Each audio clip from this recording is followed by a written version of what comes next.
In this video, we're going to talk about some of the general characteristics of fungi. So starting out, most fungi are multicellular organisms. However, some are unicellular, and the unicellular organisms, or the unicellular fungi, are referred to as yeast. And you're probably familiar with yeast. It's what we put in dough to make bread rise, but there are actually different kinds of yeast. So the kind that we put in bread is just one kind of yeast. There are other types of yeast, and we'll talk about those more a little bit later in this unit.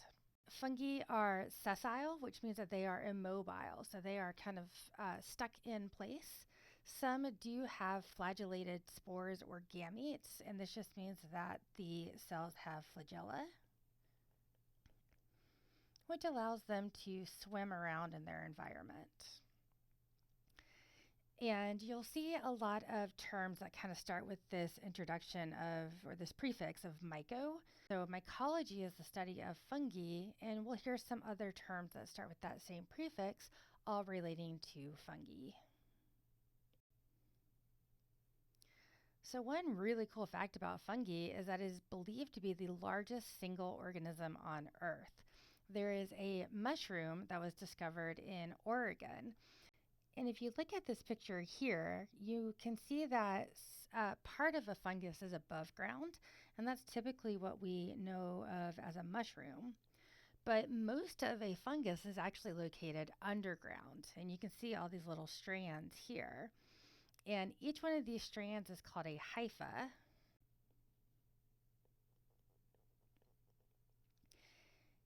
And a group of hypha is known as a mycelium. And then altogether, this structure is known as the thallus.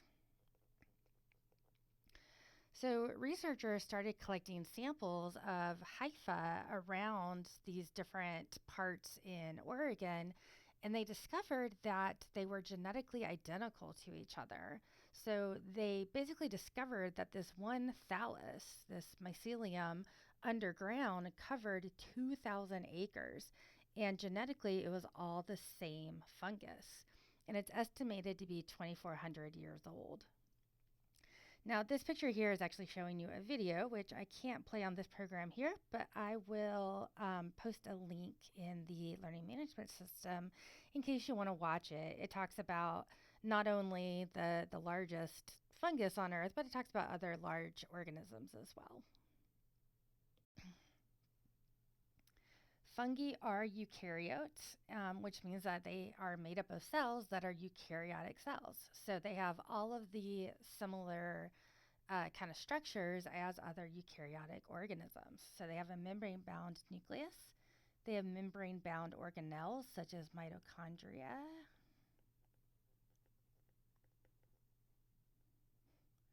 Endoplasmic reticuli.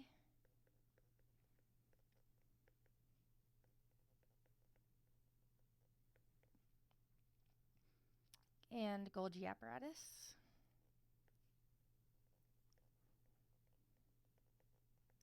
Etc., etc. They also have multiple linear or bar-shaped chromosomes, which is found in all eukaryotic cells. And so that means that these chromosomes are kind of in this bar shape here. The chromatin is organized around histones. So remember that chromatin is just DNA that is organized around histones, which are proteins. So this is similar to the chromatin that is found in plant cells and animal cells. Some fungi do have supplementary rings of DNA that are kind of like plasmids, and remember we talked about plasmids when we talked about bacteria or prokaryotes in general. But they do not use the plasmids like bacteria do. So remember, in bacteria, the bacteria could essentially form a linkage through a pilus to exchange these plasmids between one bacterium and another. But fungi do not do that. So they do not do that conjugation, which is also known as horizontal gene transfer. So So remember, we called this conjugation in prokaryotes,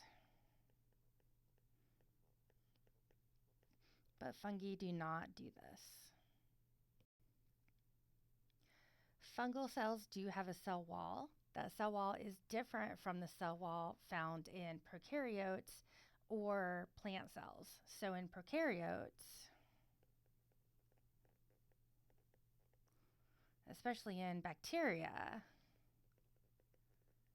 remember that their cell wall was made of peptidoglycan.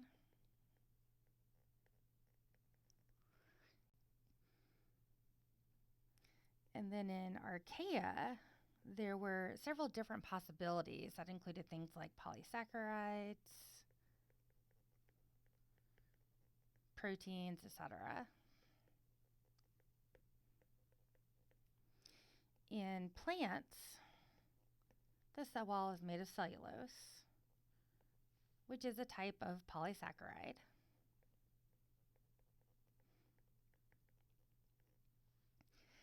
In fungi, the cell wall is made of something called chitin, and that CH makes kind of a K sound, so chitin. And it is a polysaccharide, but it's a different polysaccharide than cellulose, and it's different from what we see in archaea as well. Now, the functions of the cell wall, it helps with structural support, prevents desiccation, which means that it prevents drying out, so it helps to hold moisture inside the cell. It also provides some protection from predators because it's tough. Fungi, like all cells, have a cell membrane, which is a plasma membrane, so it is a phospholipid bilayer, but it does differ a little bit in structure from plants and animals and bacteria or prokaryotes because it is stabilized by a steroid known as ergosterol. And in other eukaryotic cell membranes, and cholesterol is the stabilizing steroid. So these are related in that they are both steroid molecules, but they are different specific types of steroids. When it comes to metabolism, fungi might be obligate aerobes, meaning that they require oxygen to survive.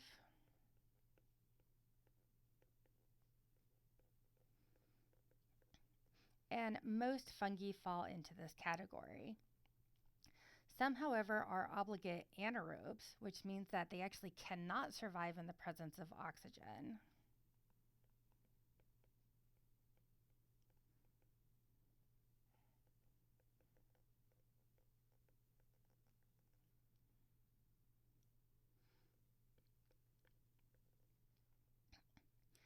And some are facultative anaerobes, which means that if oxygen is present, they can do aerobic respiration.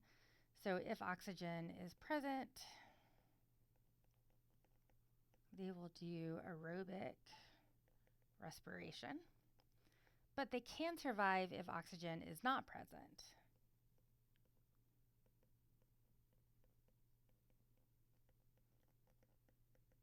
So they can do anaerobic respiration if they have to.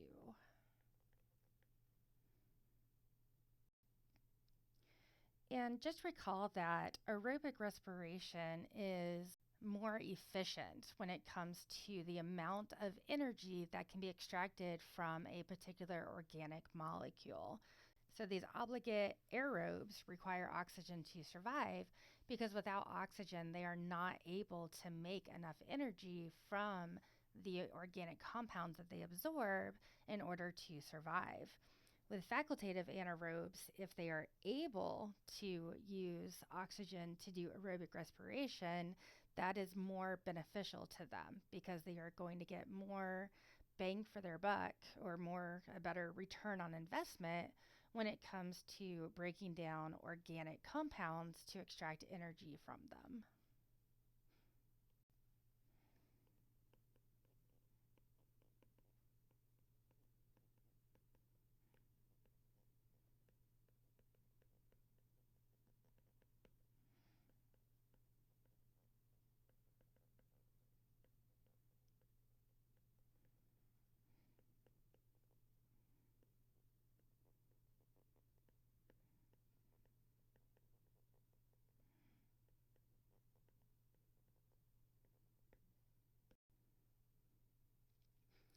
Now, fungi are heterotrophs. And remember that hetero means other or different, but we'll say other.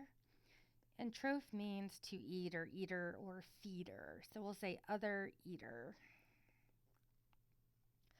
So fungi have to eat other organisms, other organic organisms, in order to survive. So a common misconception is that fungi are photosynthetic, but they are not.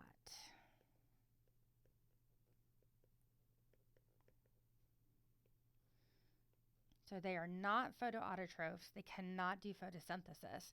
They actually have to consume other organisms to survive. So they get their carbon from organic compounds. So this is actually kind of similar to how things like animals get nutrition from.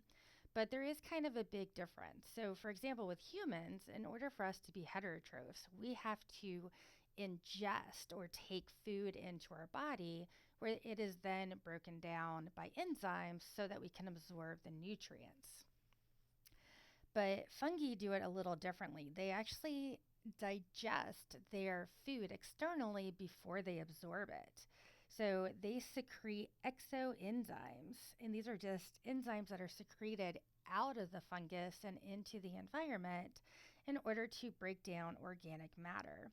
So you can see in this picture here, we have the mushroom that we can see, and we have these little strands here, and these are called the hyphae. And altogether, this would form something called a mycelium. And we would also just call this the thallus. So all of the underground part of the mushroom is referred to as the thallus, which is made up of a mycelium made up of these individual hyphae. And so you can see we've got this kind of pop out to take a closer look at this part of the hyphae. And you'll see that these hyphae are made up of cells. So each of these is a cell. And this is the nucleus in the cell because remember, we're talking about eukaryotes.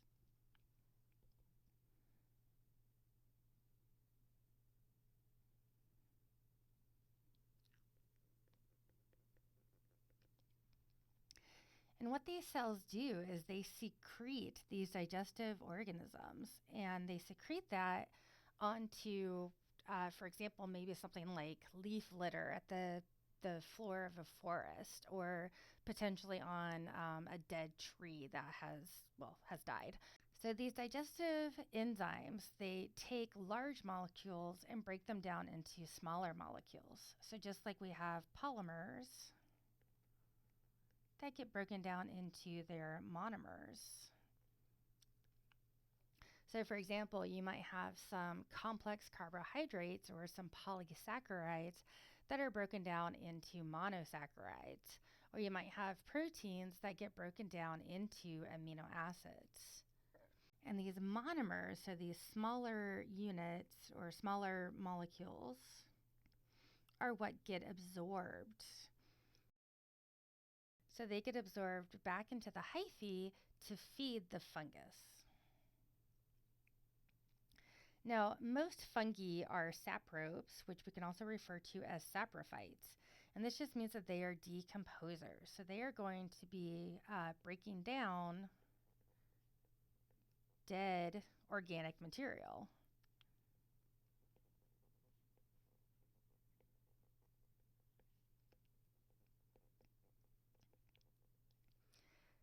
So if it weren't for fungi, and also bacteria help with this as well, but if it weren't for fungi and bacteria, the earth would just be covered in the dead bodies of plants and animals and other organisms. But thanks to bacteria and fungi, dead organisms get broken down and their nutrients get recycled back into the ecosystem. Now, some fungi are parasitic in that they infect a host and they cause harm to that host. And we'll talk some more about specific parasitic fungi in another video. Now, fungi do have pigments, but I just want to reiterate that these pigments are not involved in photosynthesis. So these pigments are not chlorophyll, they're not carotenoids, they're not the pigments that we find in plants and bacteria that do photosynthesis. These pigments serve a different function. So these pigments are in the cell wall and they can help to protect the cells from UV radiation because UV radiation can damage or mutate DNA. So it's kind of like the melanin in our skin protects our skin cells from UV radiation. Same thing with fungi. They have these pigments to protect their DNA from UV radiation. Some of these pigments are toxic, which can help to protect the fungus from other heterotrophs. So that can include other animals and humans as well. These pigments can also serve as a warning. So oftentimes toxic things are really colorful, and that serves as a warning to something coming along that might want to eat it that says, hey, I'm poisonous, don't eat me. Looking at the classification of fungi, so first of all, they are in the domain Eukarya. And if you recall, we've talked about these domains before. So domain is the kind of the most inclusive or the highest level of classification. And we've got three domains. We have domain bacteria, domain archaea, and then domain Eukarya. And then within domain Eukarya, we have four kingdoms. We have Animalia, Plantae, Protista, and Fungi. All right, so these are the kingdoms here. And then the next step down is going to be the phylum. So domain is the first level and kind of the most inclusive or the widest level of classification, followed by kingdom. And then the fungi can be further classified into 5 phyla. And phyla would be your third level of classification. So we could take our fungus here and show 5 branches coming off of them. And so these are the 5 phyla that make up that are found in the fungal kingdom. So we have Chytridiomycota, Zygomycota, Ascomycota, Basidiomycota, and Glomeromycota. And we'll talk about each one of these in more detail in separate videos. A few more fun facts about fungi. Scientists have identified over 135,000 species, but they estimate that there are likely over 1 million. So there are a lot of species of fungi that have not been classified yet. And interestingly, fungi are more closely related to animals than plants. So they are often confused, or kind of originally were thought to be more closely related to plants because they have these kind of root-like structures called hyphae. And they have like an above ground structure that looks kind of like a plant. But there are a couple of characteristics that actually make them more closely related to animals. So one of them is the chitin that's found in the cell wall of fungi. And this polysaccharide is also found in the exoskeletons of arthropods, which are insects. And insects are classified as animals. Fungi also have melanin, which is a pigment that is also found in animals. So, for example, human skin has melanin in it, which gives it the kind of tan or darker color.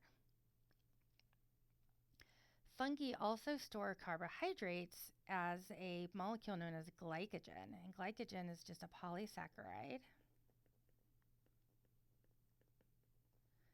that is used for storage of sugar. For example, in humans, we store carbohydrates as glycogen in our liver.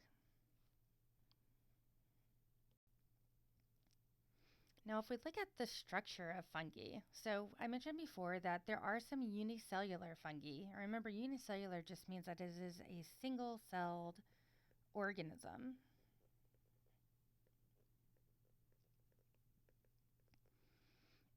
And the unicellular fungi we call yeast.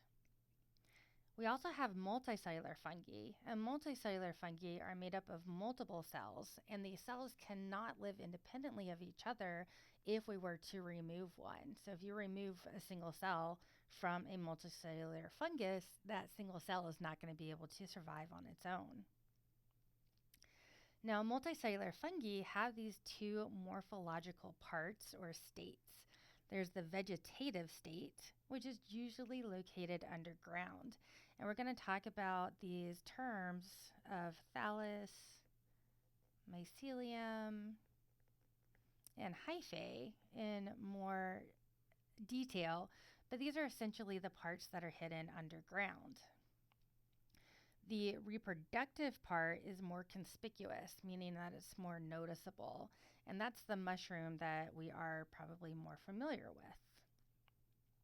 So you can see in this picture here, you can see the mushroom part here. So this is going to be the reproductive part of the fungus. And then this part here is the vegetative part. And some fungi can switch back and forth between unicellular and multicellular forms.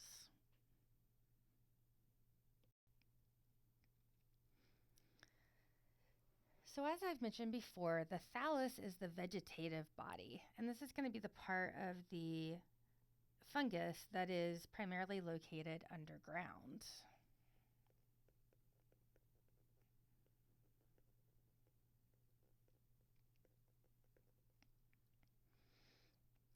And the thallus consists of these little strands called hyphae. You can kind of see them on the picture here. And a network of hyphae is known as a mycelium. So mycelium and thallus are two terms that are kind of interchangeable because we could call this the thallus, the vegetative body, but we would also call this the mycelium. Now, plural would be mycelia.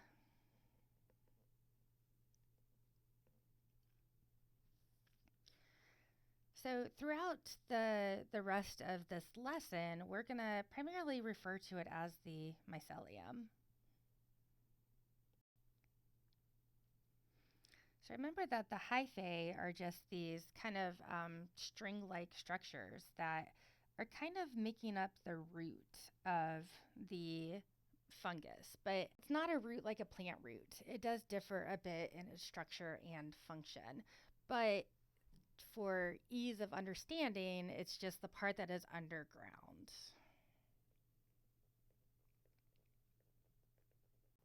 Remember that we talked about how you have the mushroom,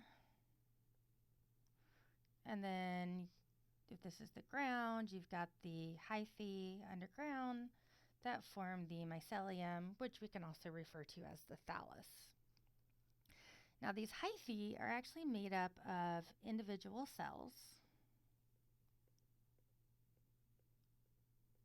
And remember, we're talking about eukaryotic cells, so they have a nucleus.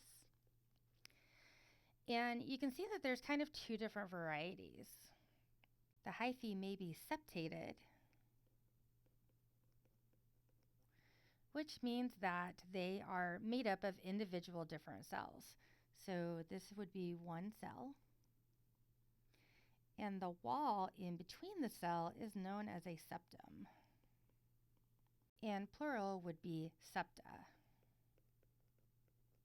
Now, oftentimes there are actually holes, kind of like little gap junctions, if you will, through the septa, and this allows for nutrients and cytoplasm and molecules to be shared between these cells really quickly.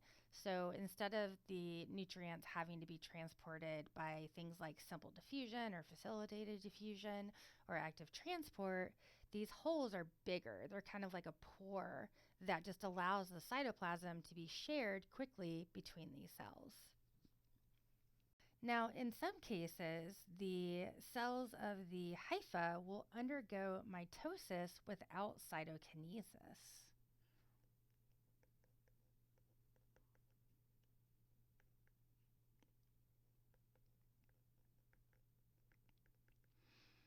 And what this means is that mitosis is where the nucleus splits and it forms two new identical nuclei. But cytokinesis is where the rest of the cell, including the cytoplasm and the cell membrane and the cell wall, that's when they would separate. So if we don't have cytokinesis, what we end up with is one big cell. So this is all one cell here. But there are multiple nuclei in this one cell. So you can see each of these is a nucleus. And so this particular picture is showing one cell with all these different nuclei in it. And this is known as aseptate.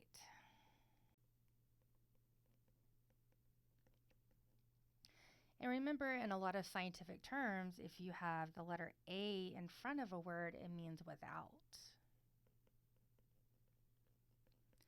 So aseptate just means without septa.